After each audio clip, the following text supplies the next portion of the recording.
हिमाल देख्न पाइयो यहाँको खुसीको सीमा नै छैन यिनी बौलाउन लागिसकेछन् पछाडितिर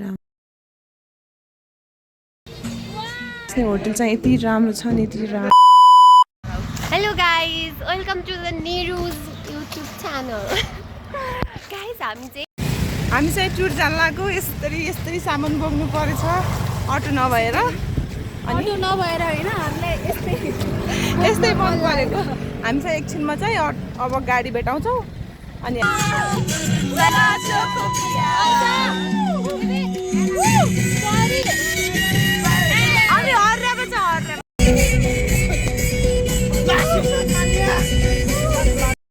हाम्रो गाडी चाहिँ यस्तो राम्रो छ नि यति राम्रो छ गाडी यति राम्रो छ।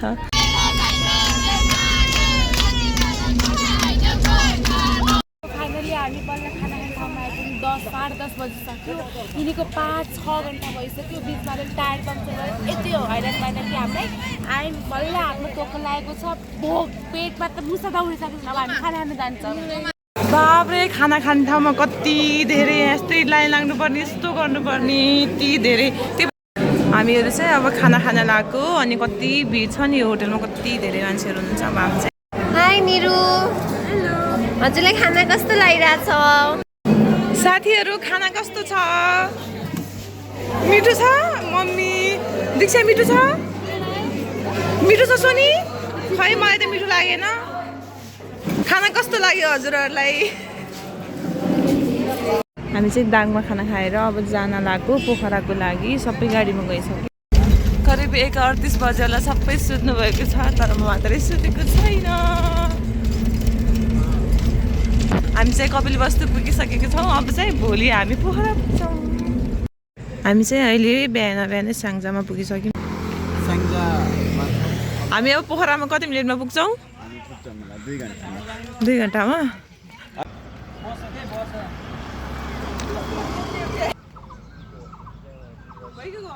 कति राम्रो गाडी। हाम्रो चाहिँ यो बिहानको नास्ता।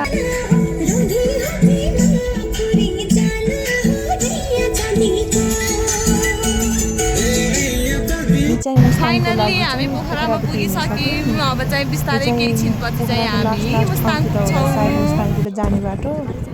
अनि चाहिँ यो चाहिँ हामी चाहिँ बागलुङ पुगिसकेको छौँ। माथि बागलुङ पोखरादेखि माथितिरको साइड हो।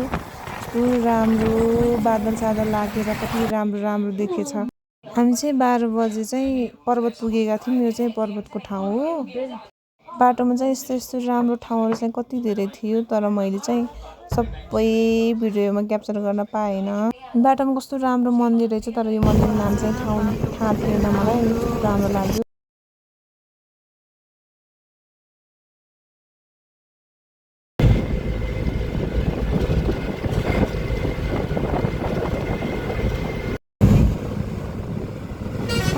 हामी चाहिँ म्याग्दी गलेश्वर बजारमा पुगिसकेछौँ।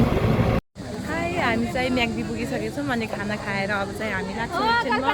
यति घन्टा गाडीमा चढ्यो। अहिले चाहिँ 1 बज्यो होला। हिजो 5 बजे चढेको अझसम्म पुगेको छैन। म कति बेला पुग्ने हो त्यो पनि थाहा छैन। अनि अझ चाहिँ म्याग्दीको तातो पानीमा पुगिसकेका छौँ। अहिले चाहिँ 3 बज्न लाग्यो।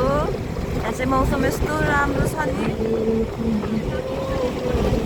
कति राम्रो छ। मौसम कति राम्रो छ। जोमसोम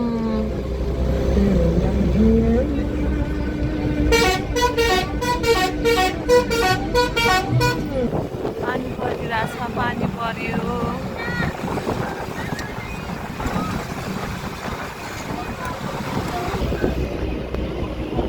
राम्रो झरना। असिना पर्यो हेर्नु न असिना पर्यो। हामी माथि पुगुन्जेलसम्म त पुरै हिउँ पर्छ क्या।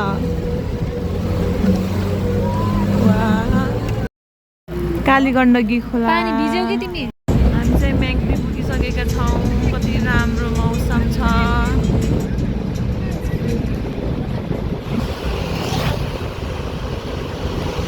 जाडो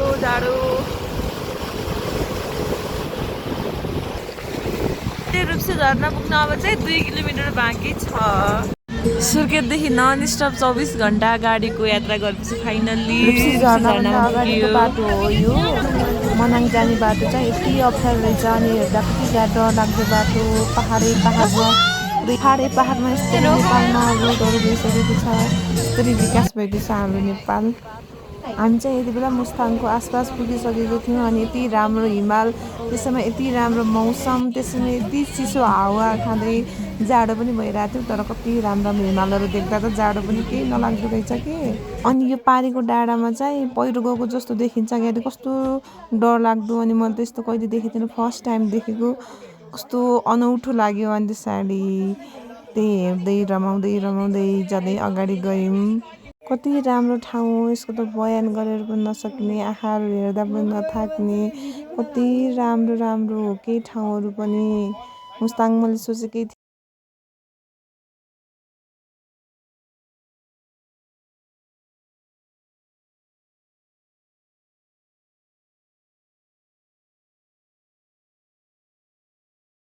कस्तो राम्रो हिमाल। ल फाइनल्ली 25 घण्टाको यात्रापछि हामी चाहिँ राम्रो मौसम देख्न पाइन्छ। कति राम्रो ठाउँ। यहाँदेखि अब जनसम पुग्न चाहिँ 25 किलोमिटर छ। फर्स्ट टाइम आएको यो ठाउँ चाहिँ कति राम्रो। ढुङ्गाको मात्रै घर गइसकेको मौसमको कारणले गर्दाखेरि चाहिँ राम्रोसँग हिमालहरू देख्न पाइँदैन। मलाई कस्तो राम्रो सपना जस्तै लागिरहेछ। कहाँ छु जोनसनको यात्रामा थियौँ, त्यसैले हामी चाहिँ अगाडि बढ्यौँ कति राम्रो घरहरू हेर्दै। मैले चाहिँ चौरीगाई फर्स्ट टाइम देखेको चाहिँ खोलाको बिचमा बसेँ हान भाइ।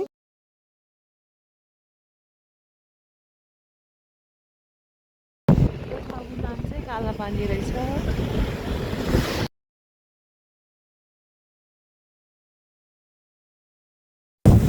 यति चिसो हावा छ।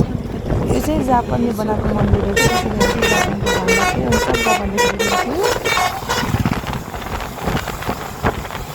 कति राम्रो छ कि हाम्रो नेपाल स्विजरल्यान्ड भन्दा नि कम छैन।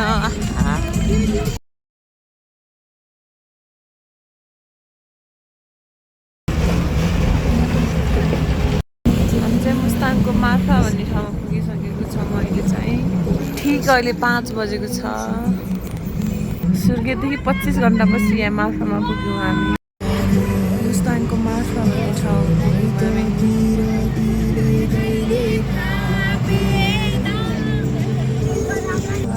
स्याउको फुल। हामी चाहिँ मुस्ताङको मार्फा भन्ने ठाउँमा पुगिसकेको छौँ। गाडी चाहिँ पछाडि आउँदैछ, यही गाडी हो हामी आएको गाडी। यो चाहिँ स्याउको बगैँचा, स्याउ फुलिरहेको छ। यति नजिकबाट हिमाल देख्नु पायो, यति नजिकबाट। हरि भगवान,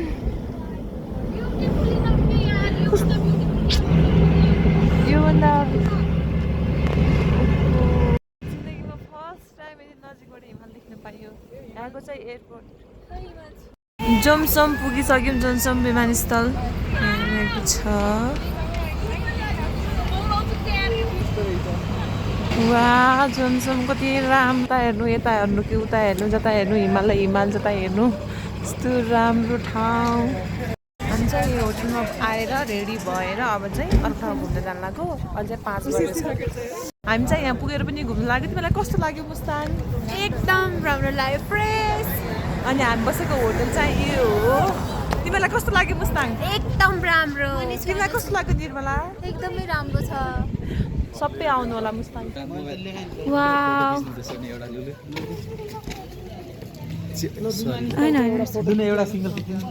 कति राम्रो।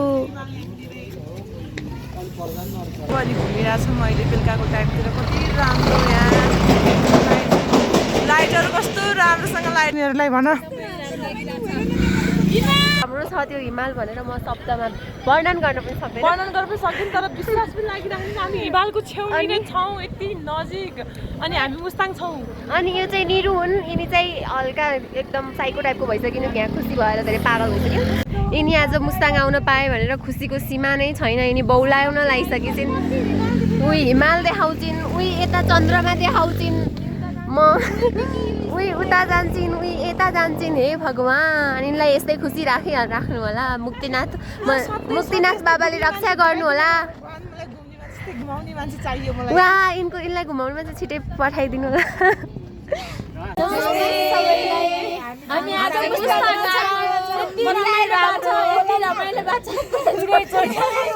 यो चाहिँ मुस्ताङको जोमसोमको बजार हो अनि कति राम्रो छ नि बजार, शान्त। बाङ्लादेशको जस्तो कि नेपाल होला जस्तो पनि छैन अनि कति सफा छ, स्याउहरू पनि रहेछ अनि चिसो पनि धेरै चिसो छ। त्यही पनि कस्तो रमाइलो लागिरहेको राम्रो ठाउँ देखेर। गाइज हामीहरू चाहिँ अहिले जोमसोम बजारमा छौँ। You can see the mesmerizing of Jomsom bazaar and the street lights are the centre of attraction of this bazaar. हामी बस्ने होटल चाहिँ यति राम्रो छ नि, यति राम्रो छ अनि तल सब बस्ने साथीहरू अहिले कोही हुनुहुन्न अनि हामी चाहिँ माथिल्लो तलामा बस्छौँ। म हजुरहरूलाई देखाउँछु हाम्रो कोठा। अनि हाम्रो साथीहरू कोठामा बस्ने चाहिँ यति हो अनि अरू चाहिँ कोही आउनुभएको छैन। हेलो गाइज, फाइनली हामी कस्तो लाग्यो? We are Nirmala square.